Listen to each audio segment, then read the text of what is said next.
Hey guys, this is Brandon Boogie Hill, and I got next.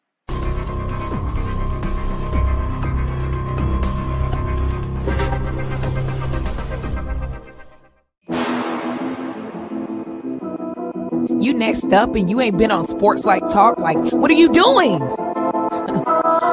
you better hit him up. Look, you breaking next and you up next. Keep the wins so hard.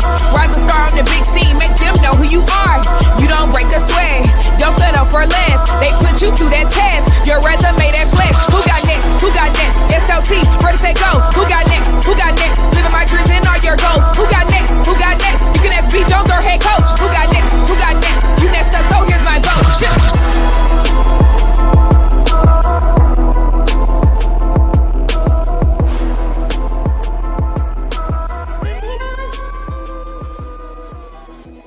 SLT Nation. Keep that bop rolling, Kevin. This is your boy, the Mouth of the South, and we are back with another phenomenal episode of Sports Life Talks You Got Next, a platform that gives exposure to the voices of tomorrow. And Kevin, I wanted you to keep the music because, man, we got to keep the boogie in, baby. We got my guy in the building all the way from Armenia. It's, I don't know, 12 hours ahead of us. This dude's still rocking with us. We got Brandon Hill, hey, pro hooper.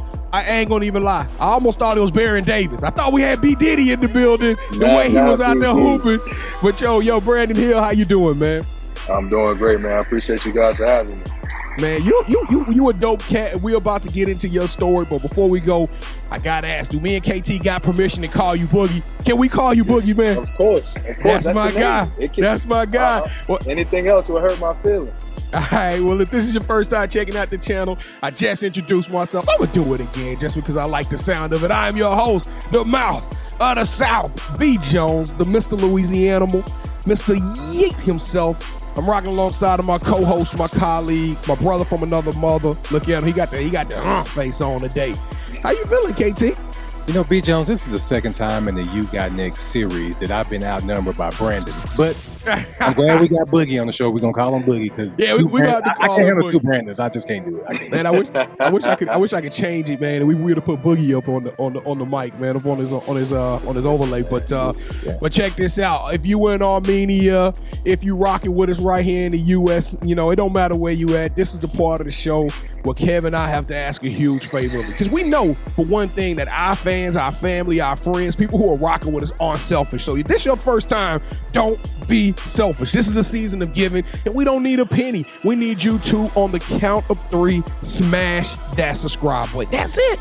Keep the mission going. Help us to keep telling these phenomenal stories of upcoming athletes, actors, entrepreneurs, content creators, people who are doing amazing things and accomplishing big dreams. So on the count of 3, you ready, B. Hill? You ready, Boogie?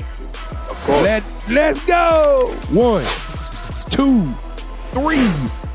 Boom! Now, for those of you who took heed to the sound of my voice and said, you know what, I'm going to show these cats some love, we giving you some love back because we got over 120 episodes of You Got Next, which is amazing stories. I promise you there's something in there for everyone.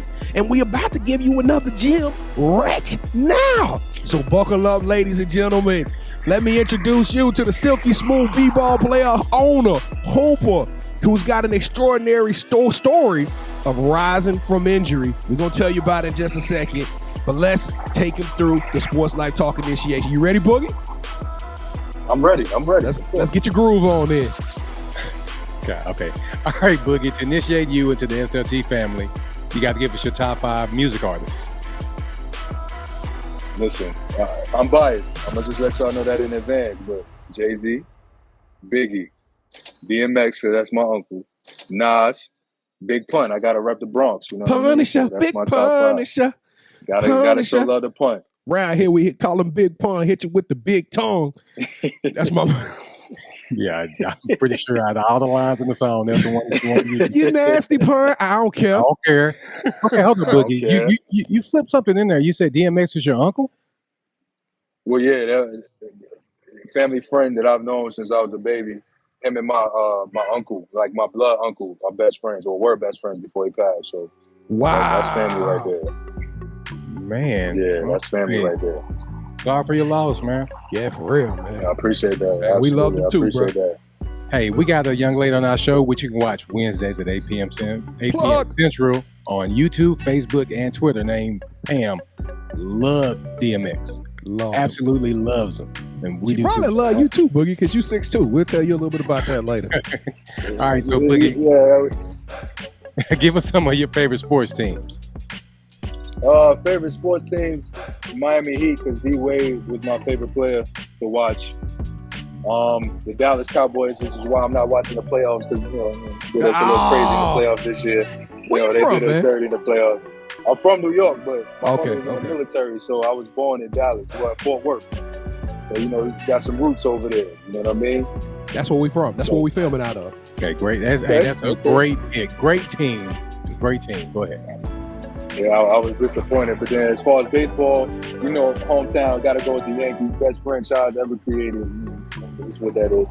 I don't really watch too much else, so other sports, kind of lead in where they at. But that's my top three right there. The fact that you said the Cowboys, man, that's all you really need. It was no saying, KT? Yeah, that's all you need to say. Oh, my goodness. All right, so he gets what he deserves. No good deed goes unpunished. Congratulations. Says a Saints fan. All right, so who is your favorite superhero and why?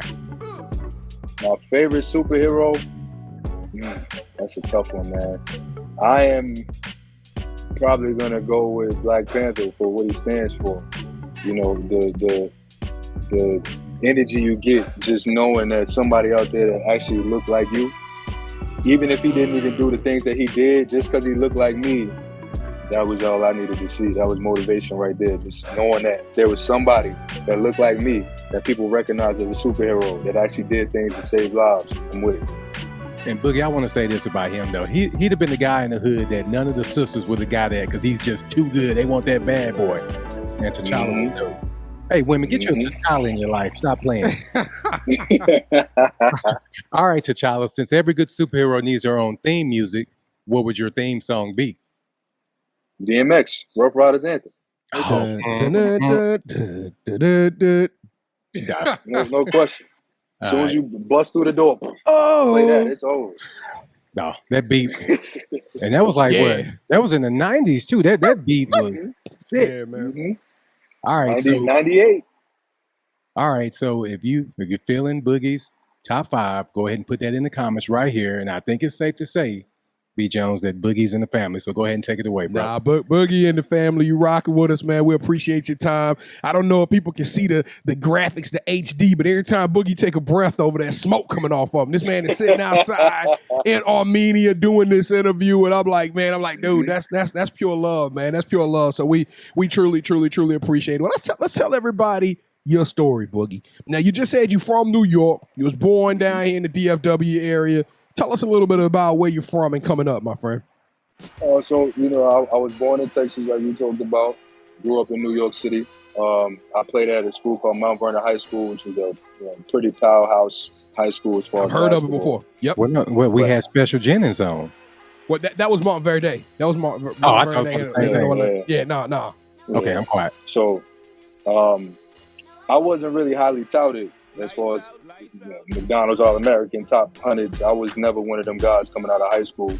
But I bet on myself, went to a junior college that's in New York and Brooklyn called ASA, and played so well in JUCO that I got an opportunity to make my first trip overseas at 18. I turned 19 a month after I went overseas, and that was in 2008.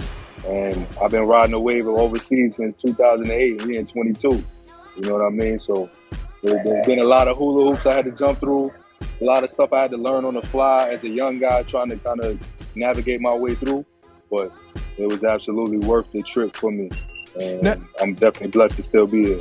Yeah, so I would say it was maybe 3 years ago when R.J. Hampton really started giving America, an average sports fan, the idea of what's going on overseas. We've seen overseas products from Vlade Divac to Manu Ginobili. We've seen great ball players come from overseas, even the Tony Parkers. I mean, the list goes on and on, the Tony Kukocs. But we've never really seen our great or good American players go overseas until we saw, who was it? My boy, Stephon Marbury. Starberry went over there, he played. Jemison Fredette, he went over there and played. And then we started kind of like, man, it's kind of dope to hoop overseas, but you did it in a time when it wasn't really all that popular thing to do. It was kind of like, hey, I got to go over here and get buckets and handle my business, man. So tell us what that grind has been like, man. Like, how hard is it to leave home and go play overseas at the age of 19?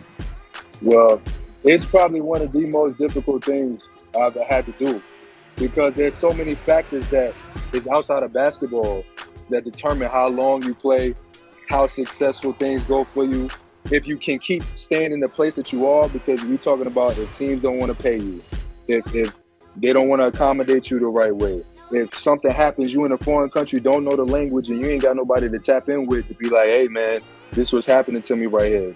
Something as simple as what we're doing right now, having phone service outside. That is a thing that you have to have overseas, because if not, you find yourself in a corner with some people that's saying stuff to you, you don't even know what they're saying. You can get yourself set up, you know what I'm saying? So that is probably the most difficult part, is adjusting, because you have to adjust to the people and the culture every place you go to. You also have to adjust on the court to what the coaches and the president and all that stuff want you to do. So it's an adjustment every year. You never go and do the same things. So just having to do that every year, you train in the summer differently every year to prepare for where you're going. It's a grind, nonstop. Man, well now we call you Boogie, but we ought to call you Get Buckets. Big Buckets Brandon, man, is what they need to be calling you, brother, because you be putting like triples on them and triple doubles, and I mean you automatic with at least 10 to 12 assists per game. I saw your highlights, man. I was not being funny, America, when I told y'all the dude looked like Baron Davis out there on the court. He rocking the number 2. Man, so is that what kind of tell us a little bit about your playing style? Because I saw a little bit of everything. I saw aggressiveness. I saw distribution. I saw a silky smooth butter J. I saw creating space. I saw transition. I saw a lot of things, man. So tell us a little bit about how you express your game. So I would say I'm a pass first slashing guard. Like, I look to set people up first, and then after that, if you play too much like he can't score, then I just turn the switch on and it's just straight buckets from there. Like, now I'm mad, but I am get to the basket first, finish everything at the rim guy, and then once you start playing off, because you worried about me going by, then it's all jump shots. Now what's create space? Yeah, I saw you big at create space, man. Easy with your footwork. I saw that, a lot of hezzies, a lot of Euros. But so let me ask you this question. What about the playing style difference, right? Like when you come over here and you play, I don't know, like a pro-am or something like that, do you notice a little bit of difference in the speed and the style and the size of the players or what you're playing against overseas? The real difference is what you got to prepare yourself to get beat up here. Okay. That's just the difference. You got to prepare yourself to get beat up here, because there's an expectation that because we paying you more than we paying the guys that's already here, that's from here, we're not about to help you out by giving you every foul call that you get and stuff like that. It's like, no, you're going to have to earn these buckets. You're going to have to come out here and show us what you can do. If you're not playing so much higher than the local talent, you probably going home. You going home. Don't look easy. You going home. Damn. That's crazy. They don't do like we're going to tell you 2 weeks in advance that we sending you. They're going to wait till after the game is over, take you in the locker room and be like, hey, man, we got to talk. Next thing you know, you got your bag packed at the apartment and they take you to the airport. And the new guy that they replace you with is on the plane on his way over as you go into the airport to leave. It's that quick. I hate to do this to you. Now, have you had that happen or have you seen that happen? I've seen. Okay, I was about to say, man, I'm fortunate enough to never had that happen. I'm petrified to have that happen to me, man. That is a scary scenario, man. So now you just told us about the pressure, because it sounds like to me every game you going into a mental headspace and like, hey, I got to do work, and I got to put these numbers on these boys.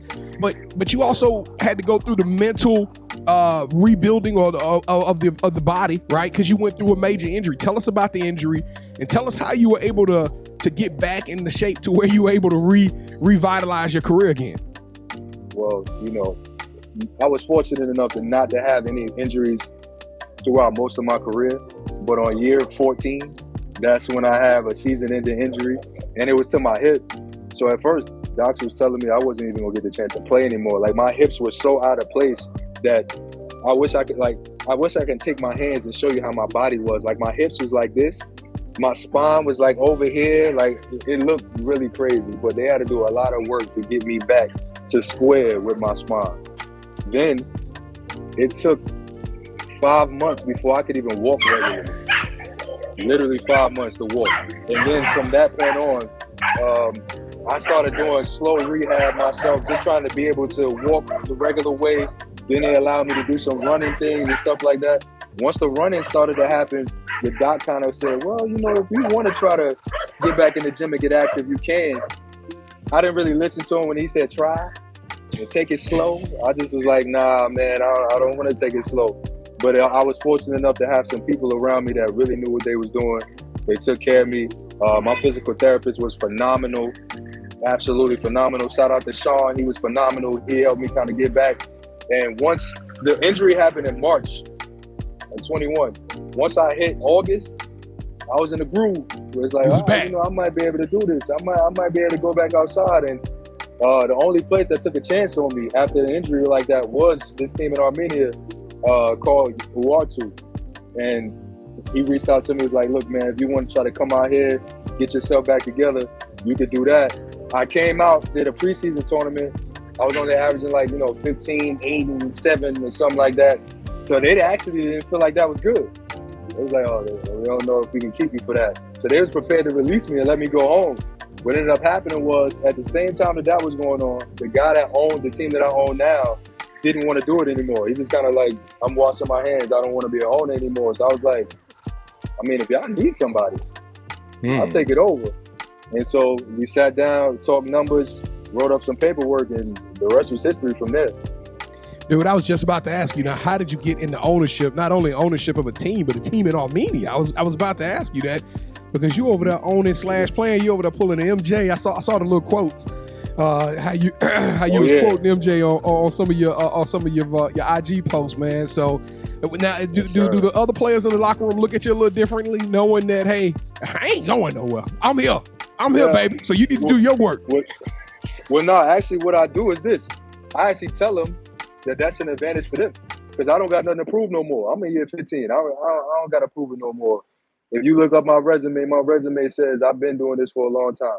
But the team, I actually bought the team so that I can give guys who don't have opportunities, who was in a situation like mine where they got injured and nobody was calling them to come back. Like, listen, you can come over here, use this league to rebuild yourself or start from the beginning. And then I got the contacts that I can push you other places and kind of keep the career going like that. So that's what it's all about. Like, I'm here for them. I'm trying to do it for them. So, and now you own that team, and then you shoot back over to Canada, you own another team in another league, man. So how did the growth of ownership, like, you got your hands in multiple leagues now?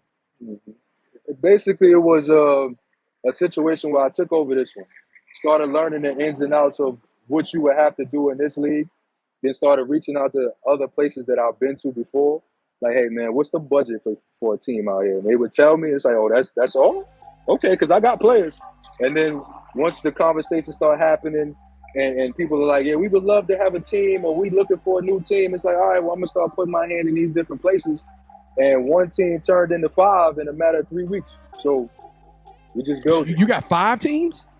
I have 5. I got 2 in this country, and because it's two professional leagues here. So I got a team in one, a team in the other one. I played in Denmark for 4 years, so I had to tap back into Denmark. So I got a team there, a team in Bosnia, and I just had a conversation with somebody about putting one in Africa. Well, in Egypt. It sounds like you need a personal PR. Like, you need a mouth. You need somebody to walk around and present you like everywhere you go. Like, if you need somebody, I'm here. I'm ready to go to Bosnia. Well, Pete Jones, I was about to say, there's a show in the States called Sports Life Talk that would love to have a sponsor. And it's man. Hey, when you doing it, man. Let's do it. Hey, let's get some of these athletes on here too, man. You got some hoopers that we need to tell some stories on, bro. I promise I got some people that's gonna be my fire. Story is very. There's a lot of traveling in my story, but I got some friends of mine, some family. My brother actually played until he was 40, and he started at 23. That's 17 years, man. And now he does the color commentary for the NBL in Australia because he That's also dope. used to play in the NBL. So he's like big time. Big Well, time. hold on, say that for the nomination. So how much of your time are you in the business? Because I know, before you decided to purchase teams, it was either I was trying to in the weight room, in the physicians, in the training room. I'm doing the things I need to do to get my body ready. How did becoming an owner change up kind of the day-to-day life? Because now you got to go to the boardroom, right? Now you got to sit down and have meetings with people. Now you're the one making decisions of cut, release, hire, fire, the whole nine, and building the team. So how much of your time is dedicated to that kind of stuff?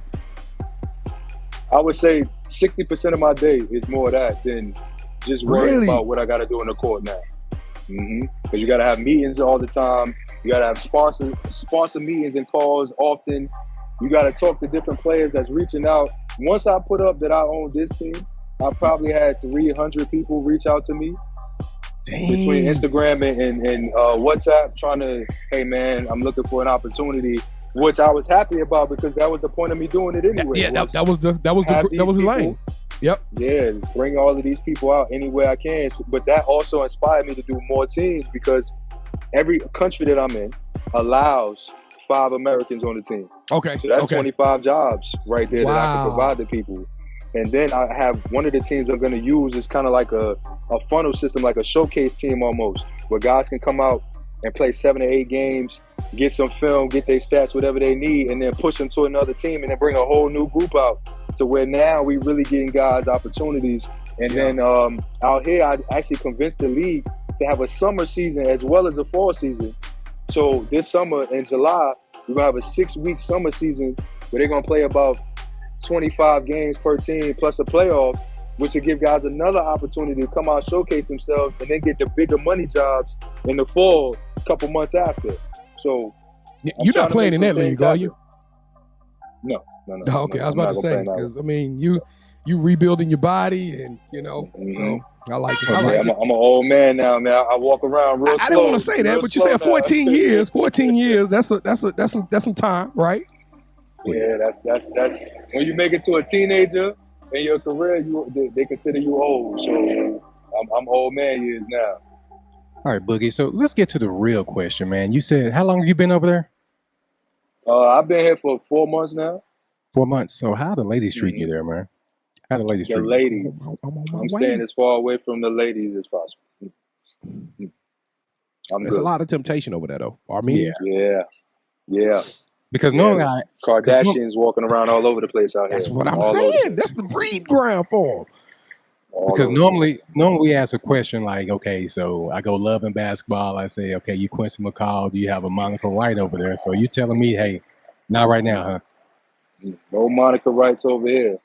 Monica Wright stopped me from taking care of business I'm supposed to right now. Man, especially a Monica Wright that's from here. They're not worried about none of this team owner stuff. They don't care about none of that. That's not important. So I'll just say this. Right now, it's grind time. Yeah. Before we get to the champion round, B. Jones and I, we're both married men, but if there are any Monica Wright's aunts over there that look real good, tell them to follow Sports Life Talk. All right, B. Jones, with that said, man. I'm just going to come over there and see what he got going on. Because I need to come see some good basketball. So I just want to come to Armenia just to watch the basketball games. All right. All right, Boogie, it is that time of the show. We are here to rock on the championship rounds. And I don't know if you watched the show before, but this is the part of the show where Kevin and I, we go tit for tat. We go head up. And we challenge each other, and you get to call all the shots. Now, have you ever played a game called Would You Rather? Absolutely. Okay, so the game is very simple. Both hosts will present to you an option. You select one of these options, and then that host will gain a point. The first host to get 2 points, or the best out of 3, will win this episode's game of championship rounds. And I don't have the numbers in front of me, Kevin, but I think right now you are up 9-7. Is that correct? Yeah, that sounds about right. I won the last episode. I took _Eden, so y'all go back and watch that _Eden episode. It was a great episode. The young ladies rocking it, but I got the dub, so I know I got 7 wins, and I believe Kevin's got 7. Kevin has 9 or 10 wins, but we'll put all the calculations together later. But for right now, be here. Let's boogie, man. Let's go to work. All right, so round number 1. Would you rather become a NBA/WNBA owner of an up-and-coming franchise, or become the owner of your own league that becomes a pipeline for the NBA? Only. Oh, I didn't think I was gonna get that one, B. Yeah, I didn't either, man. So you forego the opportunity to be your own NBA team? Yep. I like it. Because it's more. It'll be better for me to get people into the league using that funnel system than to just have a team. It's a limit to how many people I can send up. Or bring to me, rather. I didn't see that one coming. But you know what, B. Jones? I do win all the time, so I should have saw it coming. All right, Boogie. Would you rather have a rewind button in your life, or would you rather have a pause button and a 30-second preview of the future? Pause button. Go ahead and give you good music. Go ahead and hit it. Yeah. That's money. That's money in the bank, man. Why the pause button? You feel like you like to slow things down so you can really start making the right decisions going forward? Yeah, there are a few situations I could think of in my career where if I had a moment to step back and kind of see what was happening before it happened, I would have approached it. I would have still did the same thing, but the approach would have been different. I like that. That was an intelligent answer, Kevin. Well, Boogie, you didn't do yourself no favor, because now it's round 3, and whatever you go this direction, it's going to be a winner of this episode, man. So we come down to the wire one more again. Here we go. Boogie. Now I'm putting some faith in you on this one, because I know what everybody always say, but we're going to see how your game is, all right? So, would you rather get the game-winning steal? You locked your guy up. You steal the ball. You throw the ball down. The assist, he lays it up, wins the game. Or you throw an alley-oop, he dunks it, y'all win the game as time expires. Or, boy, you put a lot of sauce on that, didn't you? You can just ask correctly. Okay, so would you rather take a charge that leads to you being intentionally fouled and you sink the game-winning free throws? I'm taking the assist. And I'm taking the W. I'm taking the win. And I'm taking the win. You know what? I knew I was set up when there was 2 Brandons on the show. I already knew I wasn't going to win. Hey, Boogie. I knew better. Boogie, we probably done that one maybe 12 times, man. And everybody say they'll take a charge. I'm like, hey, all y'all, you the second person that says, I ain't trying to take no charge, man. And the other person was like, look, I'm too finesse to be sitting up there trying to take these hard charges and going down there and shooting free throw. That's a boring win, man. I'm giving you an electric. Like, he crossed the timeline, you pick, you throw the ball, boom, the crowd go crazy, and everybody else want to shoot free throws to win. I'm like, y'all lame, man. I think they pick free throws because it's pressure. That's what somebody else said. Somebody else said it's pressure. That's exactly what a couple other ones have said. But Boogie, guess what? Brandon, Boogie, nice. Let's keep on dancing. Come on, baby, let's go. Throw a party, Kevin. We need confetti to drop from the skies right now. Well, hey, y'all find confetti. You and the Brandons, y'all find confetti somewhere. I'm just gonna sit back. You know what? Hey, y'all do the show together. Come on, bees. Y'all know. Quiet, Kevin. No, I hope everybody who watching this stay with us, because the competition is getting a little thick now. It's starting to tighten up right now. It's 9-8. It's starting to tighten up. It's starting to tighten up a little bit. I can say, I know you're nervous, Kevin. Yeah, no. I know, Brandon, you need to hear him get inside. But hey, if I didn't switch one of the questions, I probably got swept. So I'm all right. Hey, B Hill. So check this out, man. You've already kind of given us a little bit of a glimpse of the future, but you know the show's titled You Got Next. What's next for you, my man? What's next? I mean, we got ownership. We still got some hooping. Is there going to be an opportunity for us to see you hoop some more? Oh yeah, I still got 3 years minimum. Okay. Still got 3 in the tank. But the next big step for me is getting into training. I actually want to use my summers to train guys that's trying to get over. And I'm not just talking about on the court. I'm talking about the mental prep off the court to get them prepared for what they're going to have to deal with going overseas, opposed to what would happen if you stayed in the States and did, NBA, G League and stuff like that. Because that stuff is much easier than coming over here as far as off the court. On the court is tough, but off the court is way tougher over here. So that's going to be the next step for me, is using my summers to not only train myself, but to prepare guys that are going to come over to get ready for that as well. All right, so besides the Instagram, where can people find you on social media? I have a Facebook. I know my name is real regular, so I'm going to try to make some changes to it, but it's Brandon Hill. You can catch me on Twitter at HillB_3, Instagram BHill_3, Please check out my team pages. I have 2 up right now. One is called FIMA_BC. The other is called BC_Uprise. You know, we got a lot of new announcements we making on both pages coming up real soon about looking for players, about stuff as simple as uniforms, all the way down to our sponsors, because we got a lot of major sponsors going in the next season. So please tap in with us. Hey, speaking of tapping in, B Hill, we had an agent on our show. We've had a couple of agents. And we're going to link you with some people that may be able to pipeline you some nice talent too, man. We're going to do that after the show. We got to use this platform responsibly and do some things like that, man. I appreciate it. Absolutely. Thank you. All right, you got any shout outs you want to give? I want to just give a shout out to, everybody that supported me throughout this process of my career, and especially the people, all of the sponsors and people that have been trying to help me find sponsors with my team since I started them. So everybody's amazing. There's so many names, I can't name them all, but I appreciate them all because they've helped this transition be much better than it would have been had I had to do all the legwork by myself. So I just want to give a major shout out to them and then all my family back home.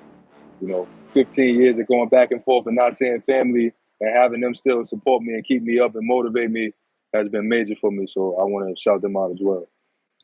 All right, Brandon, in honorary, you got next tradition. We want you to find our next guest. Who should B. Jones and I get on our show to share their story on our platform like you did? So with that said, who would you give your game ball to? My brother, Corey Williams. Corey Homicide Williams. His name is Homicide for a reason. Body bags. If you look up what my man was doing for 17 of them things, brother, crazy. He's one of the main reasons why I was able to last so long, because having to deal with him every summer and then him giving me the guidance of what I had to deal with every year, the changes and stuff like that, I can't thank him enough for that guidance. So I would definitely say my brother Corey. Hey, so I'm gonna ask him when he comes on, but is it a murder 1 or murder 3? What kind of homicide we talking about, man? Because some of them are manslaughter, right?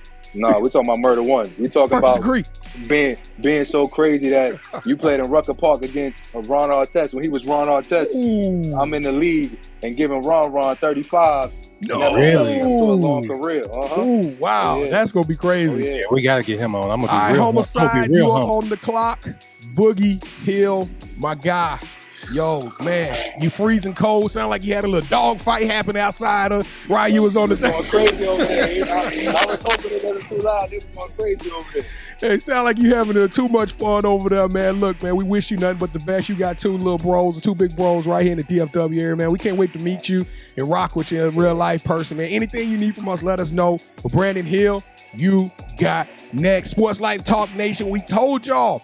We dropping them left and right, gym after gym, banger after banger, hit after hit. These things don't stop, man. These people are amazing. Just because you don't know about them and ESPN ain't showing them, don't mean it ain't people out there rising up, doing phenomenal things. So let's show some support.